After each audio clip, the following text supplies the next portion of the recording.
Assalamualaikum warahmatullahi wabarakatuh. Bismillahirrahmanirrahim.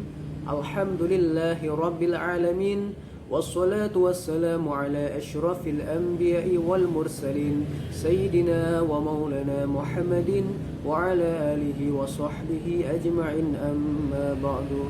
La hawla wa la quwwata illa billahil aliyyil alim. Pertama-tama marilah kita panjatkan puji dan syukur kehadirat Allah Subhanahu wa taala. Karena atas limpahan rahmatnya kepada kita semua sehingga kita dapat menikmati hidup ini dengan keadaan sehat walafiat.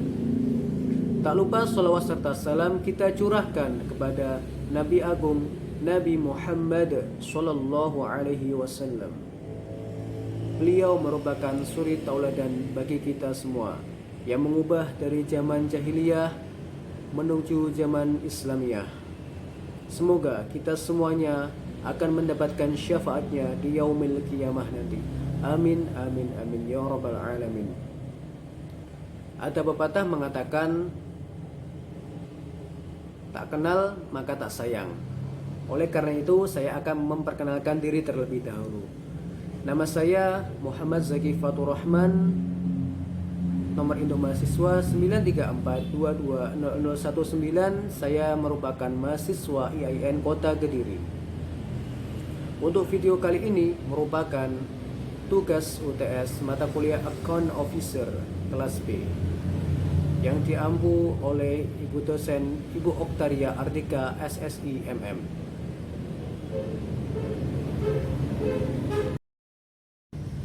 Sebelum menjawab pertanyaan dari tugas UTS Account Officer, saya akan menjelaskan terlebih dahulu apa sih Account Officer itu.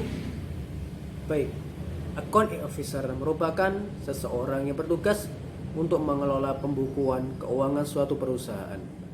Account Officer tidak bekerja sendiri di bidang keuangan, melainkan bekerja secara profesional lain seperti pemegang pembukuan untuk memastikan finansial perusahaan dicatat secara akurat.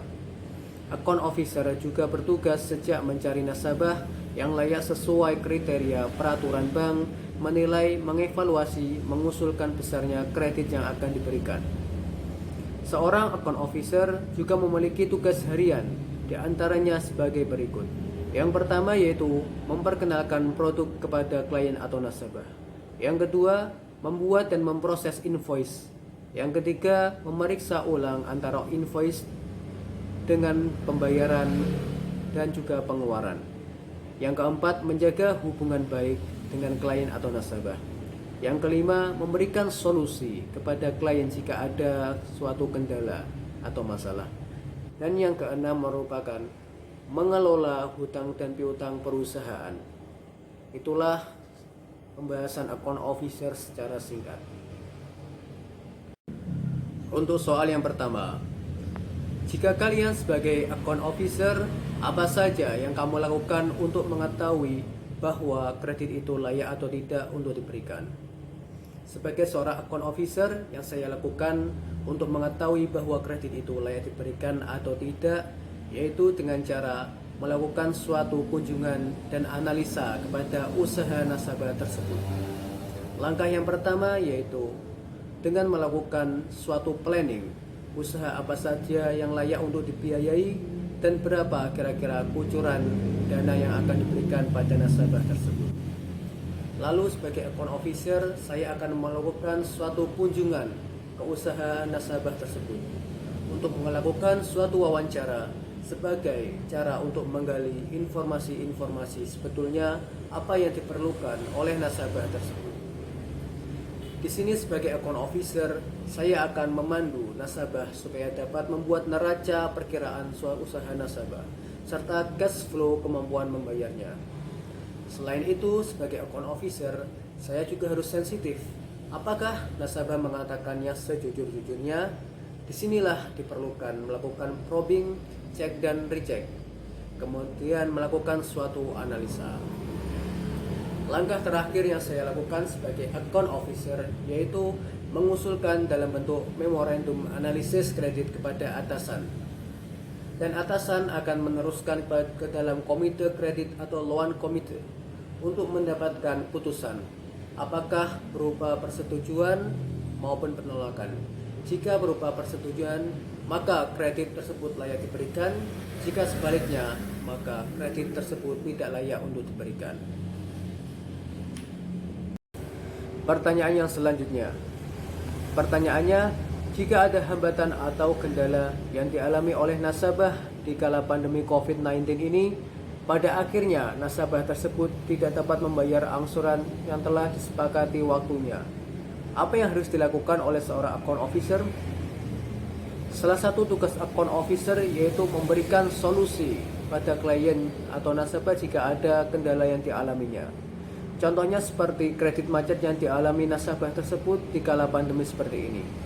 Jika melihat situasi seperti itu, sebagai account officer, upaya yang saya lakukan untuk mengatasi permasalahan tersebut yaitu dengan cara rescheduling atau penjadwalan kembali, restructuring atau persyaratan kembali, dan reconditioning atau penataan kembali. Yang pertama, rescheduling. Pada kasus restrukturisasi kredit macet, pihak bank akan menyesuaikan tenor pinjaman nasabah agar bisa kembali menyicil pembayaran kredit. Tenor pinjaman dari debitur yang mengalami kredit macet diperpanjang oleh pihak bank agar angsuran yang mesti dibayar semakin ringan. Jadi pada intinya dapat meringankan beban dari nasabah tersebut. Yang kedua, restructuring. Jika nasabah mengalami kredit macet, diperlukan perubahan syarat yang meliputi perubahan jadwal, pembayaran, jangka waktu, dan lain-lain. Namun sebagai seorang account officer harus menggarisbawahi bahwa persyaratan ini tidak mengubah maksimum platform kredit. Jadi nasabah diharapkan mampu membayar pinjaman pokok. Lalu ada reconditioning. Secara sederhana, penataan kembali dapat diartikan sebagai upaya bank mengubah kondisi kredit untuk meringankan tanggung jawab debitur yang kredit macet. Untuk meringankan tanggung jawab tersebut, caranya menambah fasilitas kredit, mengonversi tunggakan menjadi pokok kredit baru, sampai penjadwalan dan persyaratan kembali. Dengan penataan kembali atau reconditioning, bank juga bisa menurunkan suku bunga yang dibebankan pada debitur. Tujuannya agar nasabah tersebut mampu melunasi hutang pokoknya kepada bank. Bahkan jika kondisi debitur sudah sangat-sangat kritis hingga dianggap tidak mampu lepas dari kredit macet, maka pihak bank memberikan opsi pembebasan bunga kepada debitur tersebut. Jadi debitur cukup membayar pinjaman pokok yang tersisa.